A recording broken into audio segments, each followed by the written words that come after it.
ले लो अमृत अंगूर, बुढ़े को जवानी बीमार को ताकत। अरे ले लो अमृत अंगूर, बुढ़े को जवानी बीमार को ताकत। सुबह सुबह लोगों को बेवकूफ बना रहा है, कौन है तू?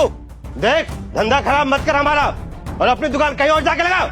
एक गुच्छा 1000 स्वर्ण मुद्रा। 1000 सोने की मुद्रा? अरे पागल हो गया है क्या? कुछ भी बोल रहा है। 1000 मुद्राएं इन सड़े हुए अंगूर के? मंडी में आके बेईमानी करता है क्या? हमें तो सही में चमत्कारी है, तो मुझे ठीक करके दिखा। आपके लिए मुफ्त।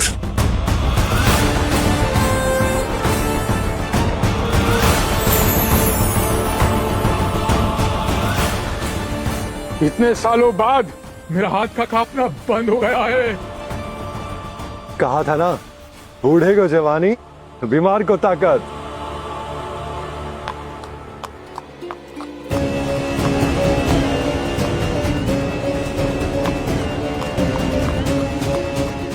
अरे वाह, ये तो सही में अमृत अंगूर है।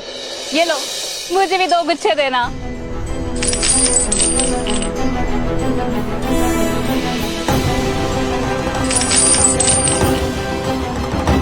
ओ भाई, मुझे उधार दे दोगे क्या?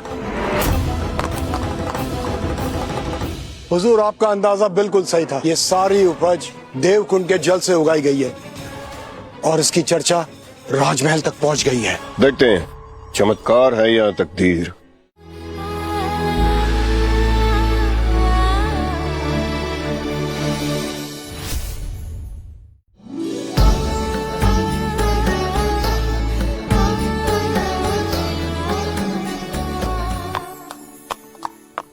ये क्या तमाशा लगा रखा है? ये देखिए ना, हमारी दुकानदारी खराब करने आया है।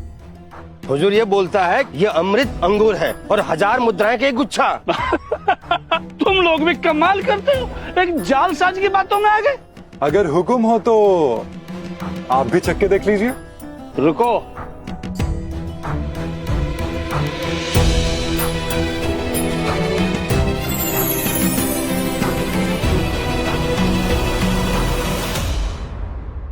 ये क्या? मेरी रीढ़ की हड्डी सीधी भी हो गई और दर्द भी गायब हो गया। सैनिक, इसका सारा माल राजमहल भेज दो।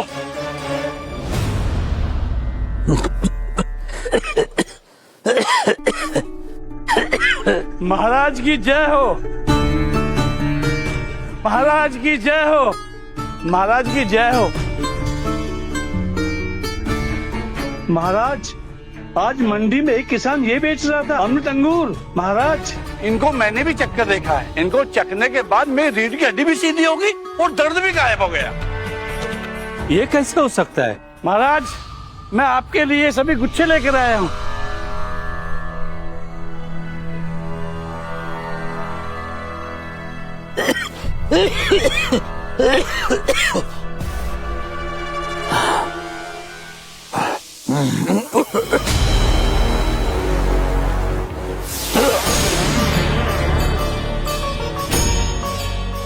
ये असंभव है।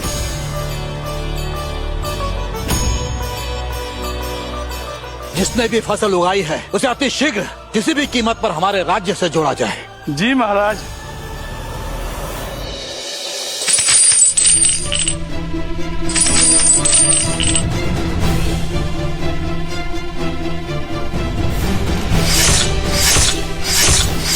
जिस राज्य ने मुझे झुकाया था वही राज्य मेरे सामने झुकेगा।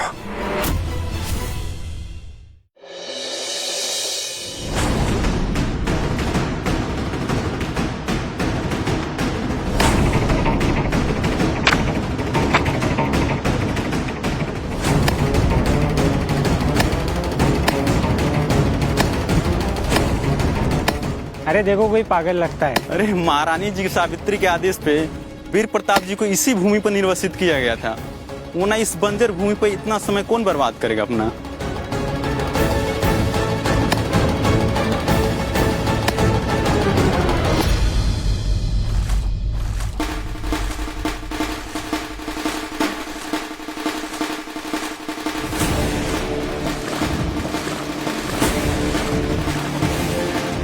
देवकुंड का जल बेलों को जीवन दे सकता है, लेकिन इतनी विशाल भूमि। मुझे कुछ और उपाय ढूंढना पड़ेगा।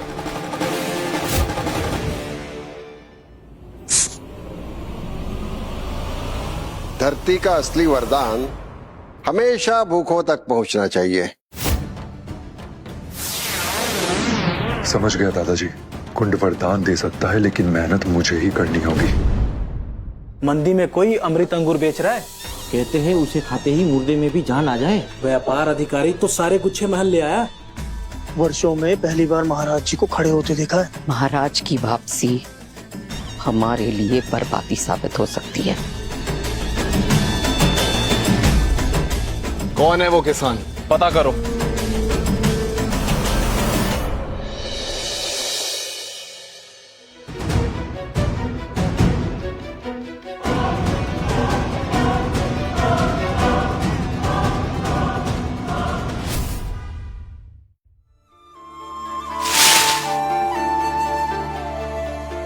ये कैसा फल है? ऐसा फल तो मैंने जिंदगी में कभी नहीं देखा।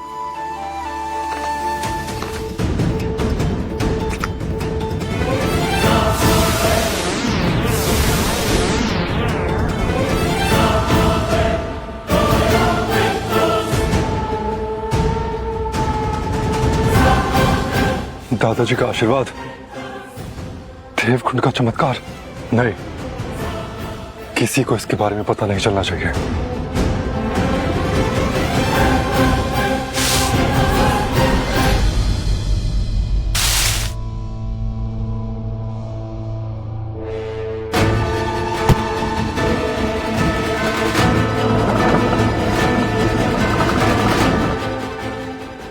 आओ, अग्निफल खाओ, भूख से मुक्ति पाओ।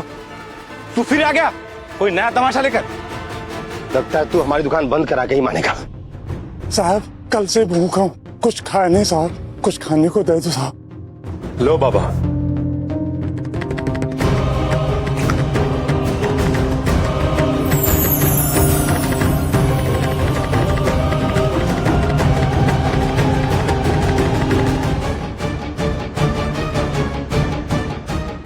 अचानक मेरे शरीर में इतनी ताकत, ये नहीं हो सकता। कहा था ना, अग्निफल खाओ, भूख से मुक्ति पाओ। पूरे राज्य में एक अनजान किसान की चर्चा हो रही है। पहले अमृत अंगूर, अभी अग्निफल। वो आदमी हमारा सारा व्यापार खत्म कर देगा महारानी। एक किसान राज परिवार से ज्यादा लोकप्रिय हो रहा है। महारानी, सिर्फ प्रजा ही नहीं, मिर्जा सुलेमान का व्यापार संघ भी उसके पक्ष में उतर आया है।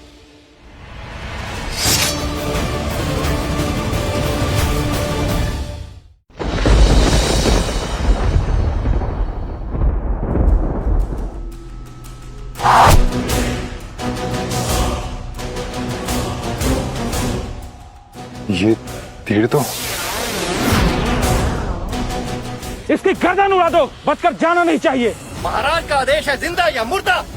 अगर ये सैनिक मुझे पहचान गए तो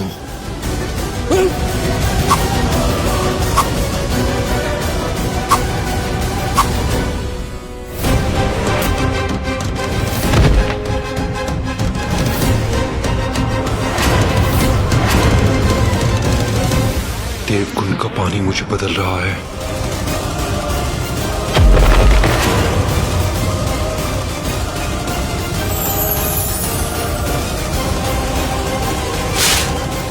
भागो!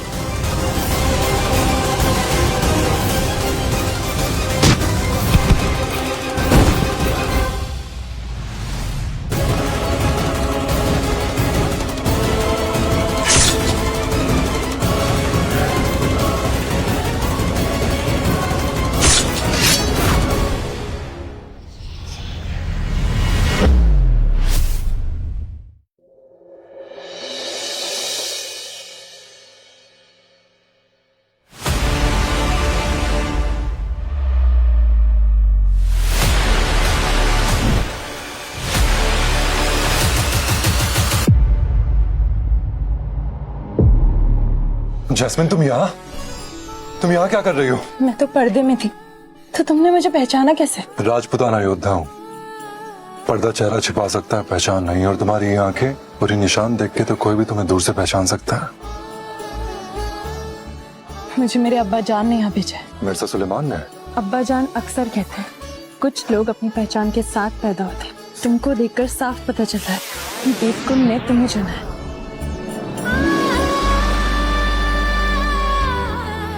शुक्रिया मेरी जान बचाने के लिए। कभी तुमने भी तो मेरी जान बचाई थी।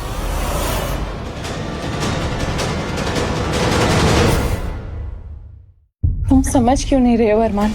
देवकुंड सिर्फ एक वरदान नहीं, लोग उसे पाने के लिए किसी भी हद तक जा सकते हैं। लेकिन जैस्मिन तुम इतना क्यों डर रही हो? क्योंकि मैंने ये सब पहले देखा है। मेरे अब्बा जान और तुम्हारे दादाजी देवकुंड के बारे में कुछ ऐसा राज जानते हैं जो राजमाता और युवराज को बिल्कुल पसंद नहीं।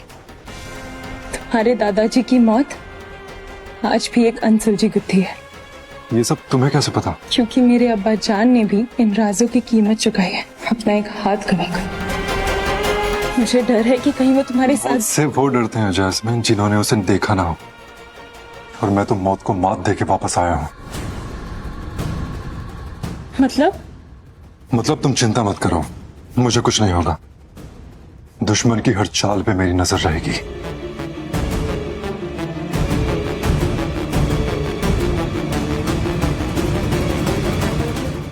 हुजूर, वो किसान कोई आम आदमी नहीं है। वो अकेला हम सब पर भारी पड़ रहा था और उसकी कलाई पर एक चमकीला निशान है।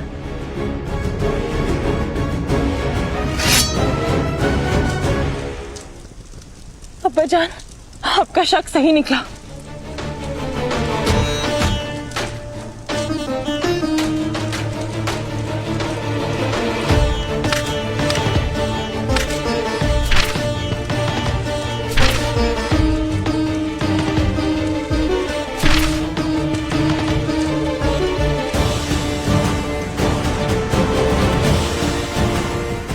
क्या ये वही निशान है?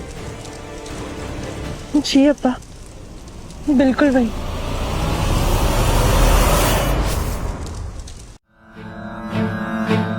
नहीं, ये असंभव है। देवकुंड की शक्ति तो उस बुढ़े के साथ ही खत्म हो गई थी। कहाँ जा रहे हो युवराज? हमेशा के लिए खत्म करने। किसको? एक लवारिस भूखे किसान को। याद रखो तुम युवराज हो, ये सब तुम्हें शोभा नहीं देता। तलवार उठाने से पहले उसका सच ढूंढो।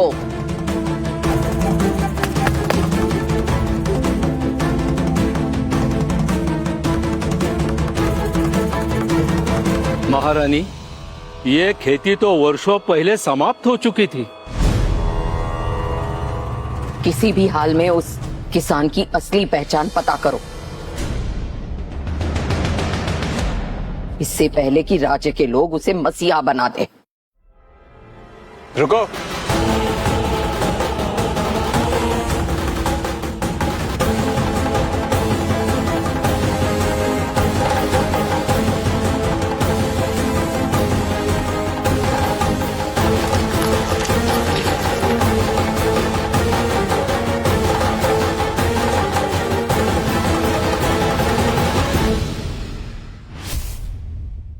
भाई मेरे लिए भी बचा ले।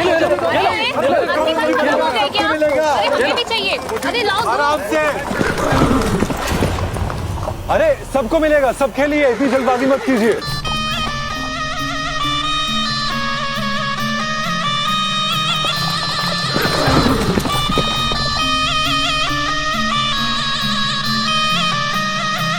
कहाँ है वो बहरूपिया जो हमारे राज्य को बहका रहा है? हिम्मत है तो सामने आए।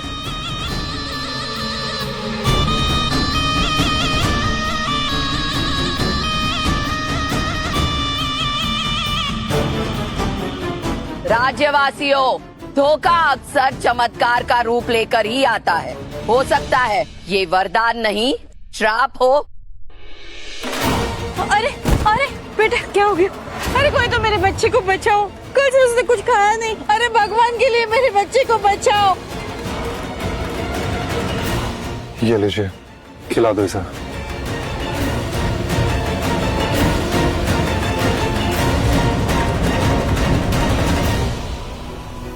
मेरा बेटा ठीक हो गया, चमत्कार हो गया, चमत्कार हो गया, चमत्कार चमत्कार हो गया। ये तो सच में वरदान है। बस अब बहुत हुआ तमाशा। अगर अब तू सामने नहीं आया ना तो मैं इसकी गर्दन उड़ा दूंगा।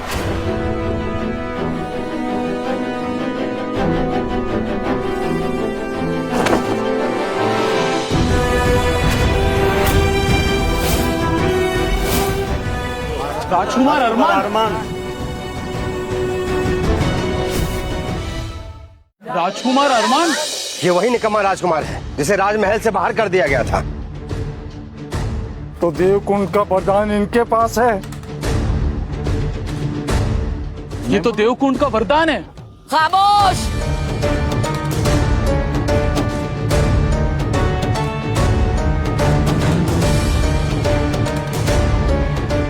तुम सब इस धोखेबाज के जाल में आ गए हो। ये राजवंश का कलंक है जो बचपन से ही अपने ही राज्य के लिए अपशगुन रहा। पैदा होते ही पहले वो अपनी सगी माँ को खा गया और फिर अपने दादा को। तुम जैसे निकम्मे सिंह वंश का खून कहने के भी लायक नहीं हो। शायद गलती मेरी थी ही नहीं, शायद इस राज्य ने गलत वारिस चुन लिया।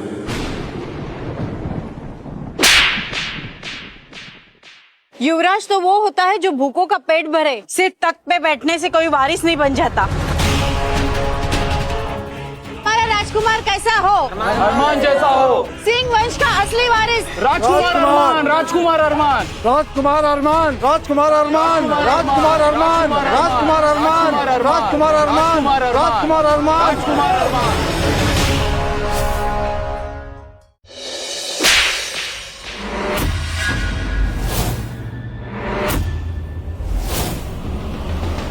याद रख बेटा, शक्ति का पहला धर्म संयम होता है।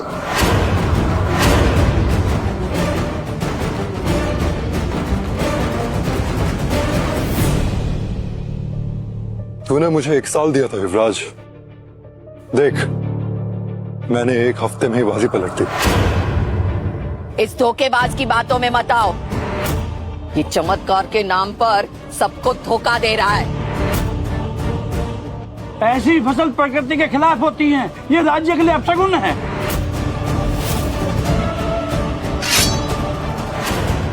राजद्रोह की कीमत सिर्फ मौत है। संभलिए। राजगद्दी के दुश्मनों को हम नहीं, हमारी तलवार देती है। करो।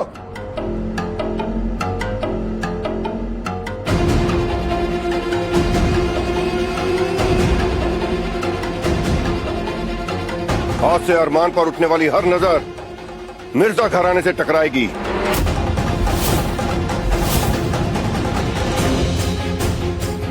और आज से ये फसल मंडी में नहीं, मिर्जा घराने की हिफाजत में बिकेगी और इसका 70% मुनाफा अरमान का होगा और बाकी मिर्जा खानदान का होगा। जी मुझे मंजूर है। मिर्जा, युवराज के विरुद्ध जाने की सजा जानते हो?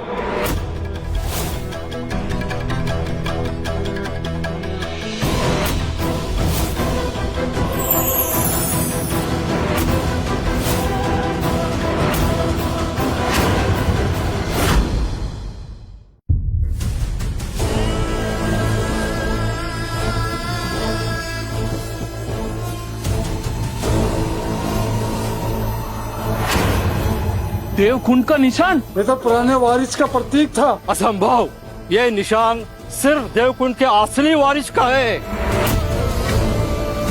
सैनिकों, इस आदमी को गिरफ्तार करो। काले जादू से पूरे राज्य को भ्रमित कर दिया इसने। काला जादू? काला जादू? नहीं, जो लोगों का दर्द मिटाए वो राज्य का दुश्मन नहीं हो सकता। ऐसे ही जादूगर राज्य बर्बाद करते हैं। आज तुमको भ्रमित कर कल तुम सब पर राज करेगा। मेरे बच्चे को इसने मौत से बचाया है। हाँ हाँ, ये सच बोल रही है। ये सच बोल रही है। हाँ हाँ, सच बोल रही है ये। जादू तो जान लेता है और ये तो जान बचा रहे हैं।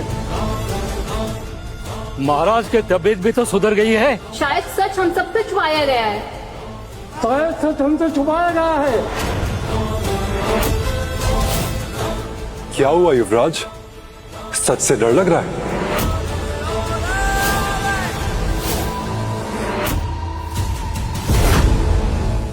तुम सब पागल हो गए हो क्या? इस इंसान की बातों में आकर अपने राज्य के नियम भी भूल गए। अरे जिसे अपने पिता ने, स्वयं अपने पिता ने राज्य से निष्कासित कर दिया है, वो तुम सबका उद्धार क्या करेगा? अगर अरमान झूठा है तो इसके हाथों पे ये निशान कैसा? कहीं ऐसा तो नहीं कि राजमहल कोई सच छुपा रहा हो?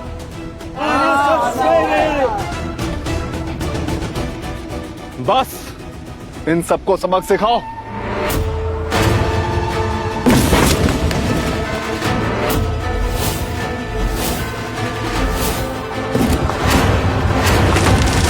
रुक जाओ।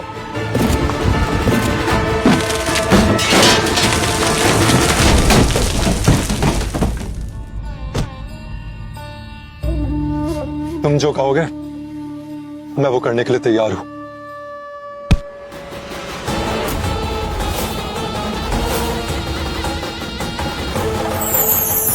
तो यही था ना तुम सबका मसीहा। बस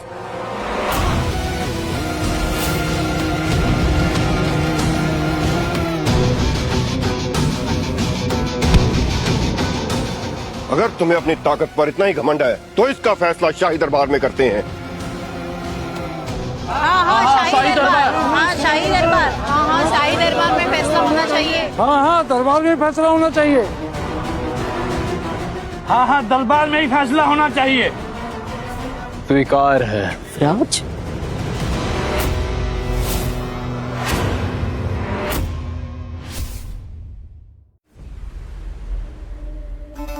महाराज की आज्ञा से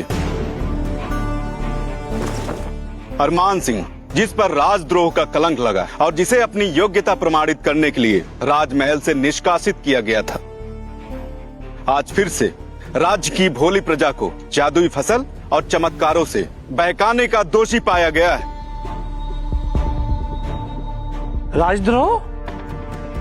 अरमान, तुम्हें अपनी सफाई में कुछ कहना है? मैं सिर्फ कैसी सफाई? ये आदमी जादू टोना करके प्रजा को राजवंश के खिलाफ भड़का रहा है। ऐसे लोगों को सुना नहीं, दंड दिया जाता है। कार्यवाही शुरू की जाए।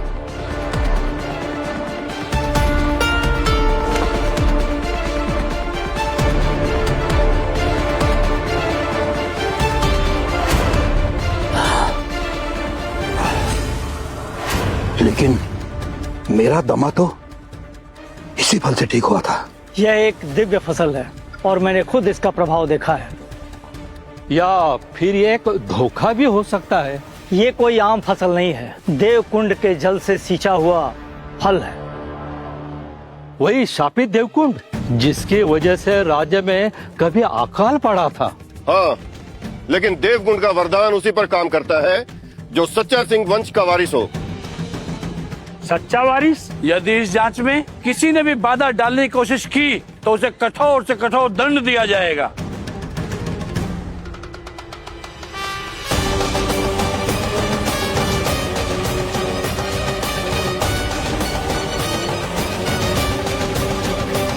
अगर ये सच में वरदान है तो सच अभी सामने आ जाएगा।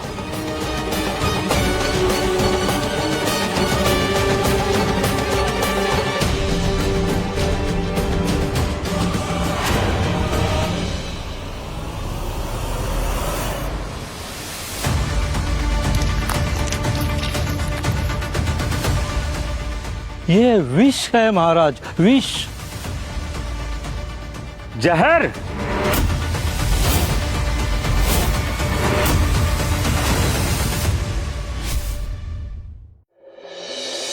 दरबार में विष? यह राजद्रोह है। देखा, मैंने पहले ही चेतावनी दी थी। ये लड़का राज्य को तंत्र मंत्र से भ्रमित कर रहा है।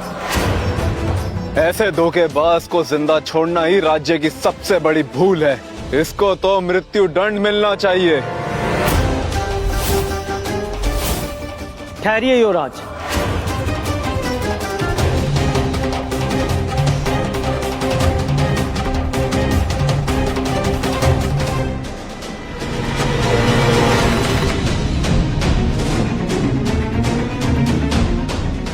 ये देखिए महाराज,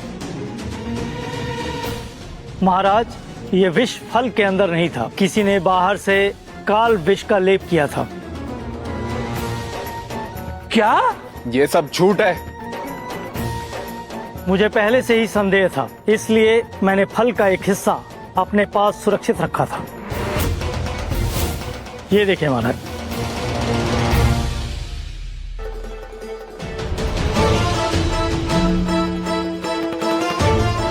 कुछ हुआ मुझे? नहीं हुआ, मैं बिल्कुल स्वस्थ हूं।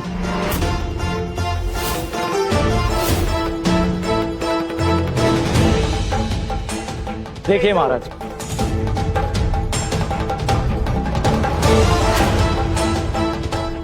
महाराज ये देखिए, ये वही विष, मतलब असली फसल शुद्ध थी और इसमें काल विष का लेप लगाया हुआ था। वही विष, मतलब असली फसल शुद्ध थी। दरबार में किसी ने साजिश की है। हो ना हो, वो धोखेबाज यहीं पर है।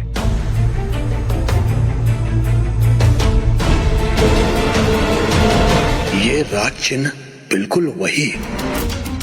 क्या हमसे इतनी बड़ी भूल हो गई? बस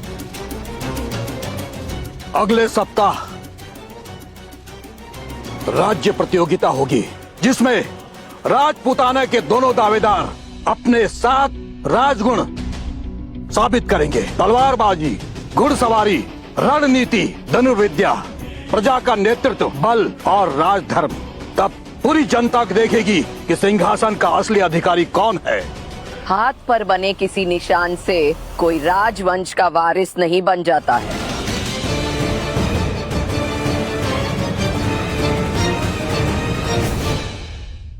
राज्य प्रतियोगिता, मुझे तो ये सीधा जाल लग रहा है। अरमान, युवराज तुम्हें सबके सामने बर्बाद करना चाहता है। सावित्री देवी कभी नहीं चाहेगी कि सिंह राजगद्दी तक तुम्हारी पहुंच हो। वो तुम्हें हराएगी नहीं, जड़ से मिटा देगी।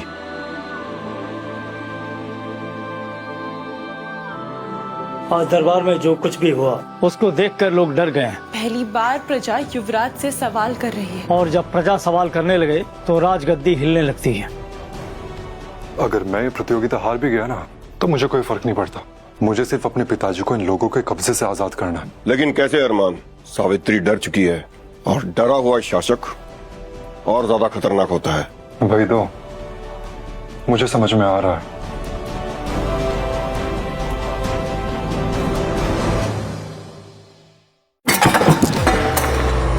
अगर आप बीच में ना आती ना, तो मैं उस हरामखोर का सर वही सभा में काट देता।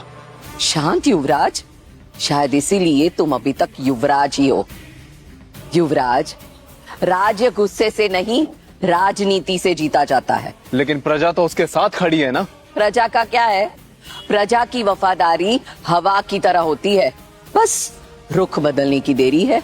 और वो बुढ़ा महाराज, प्रतियोगिता रख दी उसने। उसकी चिंता तुम मुझ पर छोड़ दो। मतलब? 1 सप्ताह के अंदर पूरे राज्य में काले झंडे लहराएंगे। राज्य अपने राजा के शौक में है। वही तो करता है।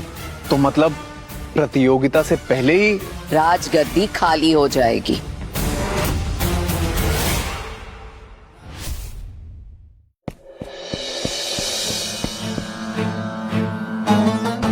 हम अकेले नहीं हैं, कोई तो बाहर है। कोई भी जिंदा बचकर जाना नहीं चाहिए, ये युवराज का हुक्म है। अरमान, पीछे रहो।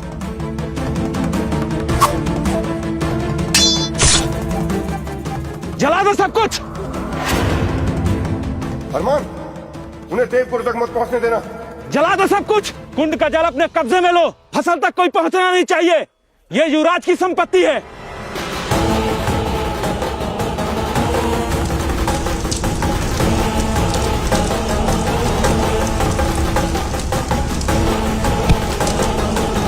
देखते हैं कैसे उगता है चमत्कार।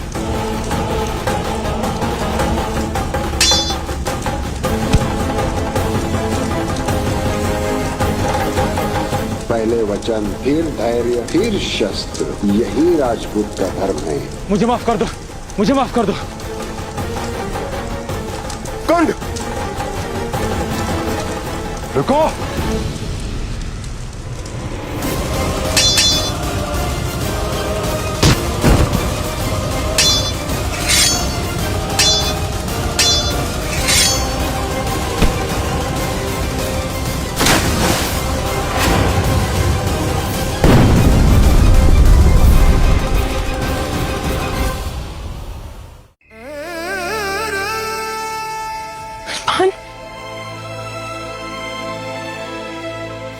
बस अब और नहीं। मैं नहीं चाहता कि आप दोनों मेरी वजह से अपनी जान खतरे में डालें। और क्या है ये देवकुंड, ये निशान, और आप मेरी वजह से अपनी जिंदगी क्यों खतरे में डाल रहे हैं? क्यों मदद कर रहे हैं मेरी? क्योंकि मैंने तुम्हारे दादाजी से वादा किया था। वादा? तो आप भी अपना वचन तोड़ दीजिए। मैं आज रात ही इस राज्य को छोड़कर कहीं दूर चला जाऊंगा। मुझे कोई रक्षक नहीं बनना। अरमान, योद्धा युद्ध भूमि छोड़कर नहीं जाते।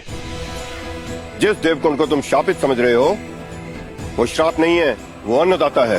बरसों पहले यहाँ पे सूखा पड़ा था और तुम्हारे दादाजी ने 4 महीने देवकुंड के सामने और 6 महीने राजमहल के गुप्त कक्ष में घोर तपस्या की थी। काफी कड़ी तपस्या करने के बाद सूखा खत्म हो गया और बरसात हुई, धरती फिर से खिल उठी। और उस तपस्या में तुम्हारे दादाजी के साथ तुम्हारे पिताजी भी बैठे थे। और कुछ समय बाद तुम्हारा जन्म हुआ। तुम्हारे जन्म के बाद एक महातपस्वी ने तुम्हें देखकर एक भविष्यवाणी की थी। ये बालक एक दिन सूर्यगढ़ का रक्षक बनेगा। तुम्हारे हाथ में जो निशान है और तुम्हारे जो गले में तावीज है, ये उस भविष्यवाणी का संकेत देती है। और रानी साहिबा के जाने के बाद सब माहौल बदल गया। सावित्री देवी के आने के बाद मानो राज्य में जहर घुलना शुरू हो गया और धीरे धीरे देवकुंड वरदान से शापित होता चला गया। क्योंकि देवकुंड की शक्ति को सिर्फ उसका सच्चा वारिस ही संभाल सकता है। जब भी कोई गलत हाथ उसे पाने की कोशिश करता है तो शापित होकर उठता है। इसीलिए तुम ये फसल उगा पाए और ये चमत्कार हुआ। युवराज चाहकर भी ये सब कुछ नहीं कर पाता। और इससे साबित होता है कि इस राज्य के असली उत्तराधिकारी तुम हो अरमान। और सावित्री देवी इस बात को अच्छी तरह से जानती है। तुम्हारे दादाजी ने इस राज्य के लिए बहुत कुछ किया है। अब तुम्हारी बारी है अरमान। लेकिन मेरा तावीज तो कुंड में गिर गया। क्या? वो तावीज नहीं था, वो देवकुंड की मोहर थी। मोहर? तुम्हारे दादाजी की कठोर तपस्या के बाद एक महातपस्वी ने उन्हें ये मोहर तावीज के रूप में दी थी। और उन्होंने ये कहा था कि जब तक ये मोहर देवकुंड से दूर रहेगी, विनाश शांत रहेगा। अगर वो मोहर देवकुंड में वापस चली गई तो देवकुंड जाग उठेगा। तो उससे क्या होगा? विनाश, और सारा राज्य विनाश हो जाएगा। जैसे कि देवकुंड अपना वरदान वापिस छीन रहा हो। नहीं, मैं ऐसा नहीं होने दूंगा। दादाजी की तपस्या और ये राज्य सदा जीवित रहेंगे। लेकिन इस कुंड को रोकने का कोई तो उपाय होगा। एक तरीका है। क्या तरीका? स्वयं महाराज जी। पिताजी? बिल्कुल। तुम इस कुल के आखिरी वंशज हो और तुम्हारा सीधा संबंध देवकुंड के साथ है। इसीलिए तुम्हारी कलाई पे ये निशान उभरा है। लेकिन उस रात जब राज्य सूखे से जूझ रहा था, तब तुम्हारे दादाजी के साथ तुम्हारे पिताजी यानी कि महाराज वीरेंद्र सिंह भी बैठे थे। और उस समय उस महान तपस्वी ने 2 लोगों को वरदान दिए थे, एक रक्षक को और दूसरा साक्षी को। लेकिन तपस्या का आखिरी वचन सिर्फ महाराज जानते हैं।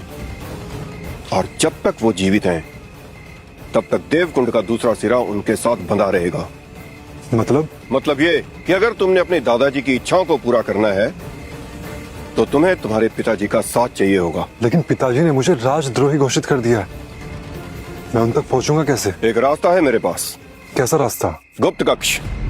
राजमहल के नीचे तुम्हारे दादाजी का एक गुप्त कक्ष है। वही रास्ता तुम्हें महाराज जी के कक्ष तक ले जा सकता है।